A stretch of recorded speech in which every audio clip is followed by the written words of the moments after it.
Welcome to my YouTube channel. आज हम लोग डायग्राम पढ़ना सीखेंगे कि डायग्राम कैसे हम लोग पता करें कि डायग्राम अपना वायरिंग अगर अपने को नहीं मालूम है, वायरिंग कैसे करना है, सब निकाल के फेंका हुआ है, तो आप डायग्राम्स देख के पता लगा सकते हैं कैसा वायरिंग होगा। तो ये हमारा यहाँ पास बना हुआ है एमसीबी। ये एमसीबी है जो अपना ये अपना यहाँ पास लिखा हुआ है आउटडोर यूनिट। तो एमसीबी से अपना डायरेक्ट जो सप्लाई है वो आउटडोर यूनिट पे गया है। फिर उसके बाद हमारा ये इंडोर यूनिट है। फिर हमारा इंडोर यूनिट पे जाता है और इंडोर यूनिट पे कैसा वायरिंग होगा, आउटडोर यूनिट पे वायरिंग कैसा होगा, वो हम आपको कम्प्लीटली आज बताएंगे। ये हमारा 8.5 टन का ब्लू स्टार का डक्टेबल एसी है। तो सबसे पहले हमारा यहाँ पास फेस है RYB और ये हमारा न्यूट्रल है। तो यहाँ पास आपको दिखाया होगा 3 face 415 voltage AC voltage 50 hertz. तो ये हर्ट्ज में अपना जो हर्ट्ज होता है आपको वो फ्रिक्वेंसी होता है। तो इन्वर्टर मशीन में कैसा ये फ्रीक्वेंसी चेंज होता है, उसकी वजह से हमारा कंप्रेसर स्लो और फास्ट होता है। और इसमें अपना क्या रहता है, ये अपना सादा मशीन है, ये कॉन्ट्रैक्टर वगैरह से चल रहा है, तो इस वजह से इसमें हर्ट्ज अपना 50 ही रहेगा। तो यहाँ से हमारा तीनों फेस गया है, RYB और न्यूट्रल। यहाँ पास अपना जो आउटडोर का पॉइंट है RYB वहाँ पास गया हुआ है, तो वो हमारा MCB है। वहां से हमारा जो वायर आया है यहाँ पास आया हुआ है RYB, जो हमारा डायग्राम पे दिखा रहा है RYB। फिर वहां से हमारा RYB उठ के सीधा मैग्नेटिक कॉन्टेक्टर पे गया है। ये जो एम 1M जो है ये हमारा मैग्नेटिक कॉन्टेक्टर है। अब इसमें वो मैग्नेटिक कॉन्टेक्टर कैसा है हमको कैसा मालूम पड़ेगा, तो यहाँ पास 1M ये हम देख सकते हैं, यहाँ पास लिखा हुआ 1M यानी contactor compressor plus condenser fan. इसमें से ये कॉन्टेक्टर से अपना कंप्रेसर और फैन दोनों चल रहे हैं। ये हमारा 1M है, यहाँ पास 1M और यहाँ पास भी आप देखेंगे 1M, तो उसका मतलब आपको बता देगा ये कहाँ पास आपको लगाना है। फिर हमारा यहाँ पास मैग्नेटिक कॉन्टेक्टर पे आया है RYBR। और फिर वहां से आउट होके हमारा तीन फेस अपना सिर्फ आउट होगा, आउट होके सीधा कंप्रेसर पे गया हुआ है R1 Y1 B1। और फिर हमारा ये देखिए यहाँ पास आगे देखेंगे ये हमारा CHP और CHN, ये जो हमारा है क्रैंक हीटर का है, क्रैंकेस हीटर का है। ये अपना कंप्रेसर के नीचे लगा हुआ रहता है, अभी हम आपको दिखाएंगे। पहले हम लोग मैग्नेटिक कॉन्टेक्टर दिखाएंगे, फिर उसके बाद क्रैंकेस हीटर का दिखाएंगे। ये हमारा मैग्नेटिक कॉन्टेक्टर है, मेन सप्लाई यहाँ से आया है, फिर उसके बाद मैग्नेटिक कॉन्टेक्टर पे गया। और जो हमारा न्यूट्रल है, यहाँ पर न्यूट्रल जो गया है वो अपना क्रैंक सीटर के लिए गया है। क्रैंक सीटर में एक कंप्रेसर है अपना जो लगा हुआ है, वो हमारा क्रैंक सीटर है। अब हम आगे वायरिंग देखेंगे। ये अपना क्रैंक सीटर के लिए गया हुआ है, ये हमारा न्यूट्रल यहाँ से CHP, यहाँ पास एक फेस आया है अपना और दूसरा न्यूट्रल।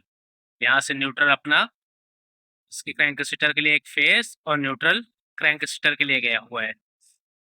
फिर उसके बाद आ जाते हैं हमारा FRFYFB, ये हमारा फैन का है। तो हमको फैन के कहाँ से मिलेगा, ये भी हमारा कॉन्टेक्टर से मिलेगा, मैग्नेटिक कॉन्टेक्टर से। जहाँ से कंप्रेसर के लिए आउट कर रहे हैं वहीं से सेम दोनों एक में ही रहेगा, वहीं से लूप करके हमारा एक कंप्रेसर के लिए सीधा जाएगा और दूसरा हमारा FRFYFB यानी हमारा 3 फेस का मोटर है, तो ये भी तीनों फेस हमारा मोटर के लिए चला जाएगा। फिर हमारा आता है CP पॉइंट। ये जो हमारा CP है वो सीधा जाता है हमारा मैग्नेटिक कॉन्टेक्टर में। इंडोर से हमारा जो CP आता है वो हमारा डायरेक्टली मैग्नेटिक कॉन्टेक्टर में A1 में जाता है। और हमारा जो न्यूट्रल होता है मेन सप्लाई का जो न्यूट्रल है हमारा, वो अपना कॉन्टेक्टर में अपना जाता है A2 में जाता है। वो A1 में अपना CP रहता है, A2 में अपना CP वो न्यूट्रल रहता है। और फिर उसके बाद हम देखेंगे यहाँ पास R से हमारा, यहाँ पर देखिए R से हमारा डायरेक्टली DLT पे गया है।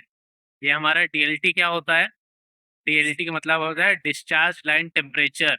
ये डिस्चार्ज लाइन टेम्परेचर सेंसर का जो है उसका है। अभी हम इसको पूरा आपको एफ आर, ये R Y B, C N chain, F R Y, C P, D L T, top, H L P, ये सब एक बार में आपको दिखाने वाले, फिर आगे हम आपको बताएंगे। यहाँ पास हमारा देख लीजिए, यहाँ पास एफ आर, ये अपना मेन सप्लाई आया हुआ है। फिर उसके बाद हमारा ये कॉन्टेक्टर में गया हुआ है। कॉन्टेक्टर से फिर हमारे यहाँ पास सीधा ये कंप्रेसर के लिए R one Y one B one गया हुआ है। फिर ये हमारा यहाँ पास फैन के लिए, या कॉन्टेक्टर से हमारे ये यहाँ पास देख सकते हैं, ये हमारा डबल डबल जो वायरिंग है इसमें, ये एक अपना जो ब्लू येलो ग्रीन है, रेड है, वो हमारा कंप्रेसर के लिए गया है। और जो ग्रे कलर में तीनों है वो हमारा गया हुआ है फैन के लिए। और यहाँ पास हमारा कॉन्डक्टर से लूप होके यहाँ पास फैन के लिए गया हुआ है, ये सीधा फैन के लिए जाता है। ये सी एच पी, ये हमारा क्रैंकेसेटर का है। ये अपना एक फेस आया हुआ है, ये पी लिखा है जिसमें सी एच पी वो अपना फेस है, और जो सी एच एन है वो हमारा न्यूट्रल है। ये हमारा सी पी है जो इंडोर छोड़ता है। सी पी हमारा ये कंप्रेसर में, मैग्नेटिक कंडक्टर में अपना A1 पे गया हुआ है। वापस आप देखेंगे लास्ट में A1 पे गया हुआ है, और वहाँ पास न्यूट्रल हमारा गया हुआ है A2 पे। और फिर हमारा ये टॉप है, ये हमारा टॉप है। फिर उसके बाद लास्ट में HELP का हमारा है, HLP का।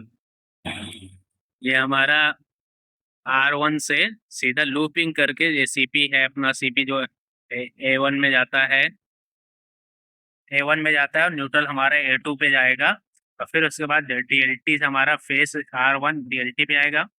DLT से फिर लूप होके अपना फिर DLT पे जाता है, फिर टॉप पे जाता है हमारा, टॉप पे जाएगा, टॉप के बाद लूप होके वापस से टॉप पे जाता है। फिर लास्ट में अपना लूप होके एलपी पे जाएगा, एलपी में अपना जो पॉइंट है उस पे जाएगा। फिर एलपी से लूप होके एचपी में जाता है। फिर एचपी से लूप होके यहाँ पास एचपी के पॉइंट पे जाएगा। फिर वहां से लूप होके सीधा इंडोर के लिए जाता है। ये हमारा सीपी का वायर, एचएलपी का वायर, और हमारे जो ये तीनों फेस है वो सब यहाँ से इंडोर के लिए जाते हैं। और जब इंडोर के लिए जाता है तो यहाँ पास ये इंडोर का हमारा पीसीबी का है।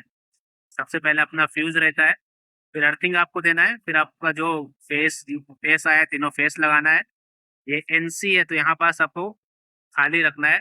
फिर हमारा न्यूट्रल है, ये हम न्यूट्रल यहाँ पास लगा देंगे। फिर हमारा ये देखिए फैन का है, AFM2, AFM1, AFM2। अब इसमें आप कंफ्यूज हो रहे होंगे कि होता क्या है। तो ये हमारा जो ऑपरेटर फैन का है, ये हमारा फैन का गया हुआ है। तो एक न्यूट्रल देंगे उसको, और एक फेस देंगे। और ये हमारा कंप्रेसर जो लिखा हो सीपी है हमारा। फिर इनसे इसको छोड़ देना है, फिर आपको HPLP का जो हमारा वायर है वो लगाना है। इंडोर से अपना HPLP पे एक लगता है, कंप्रेसर पे लगेगा।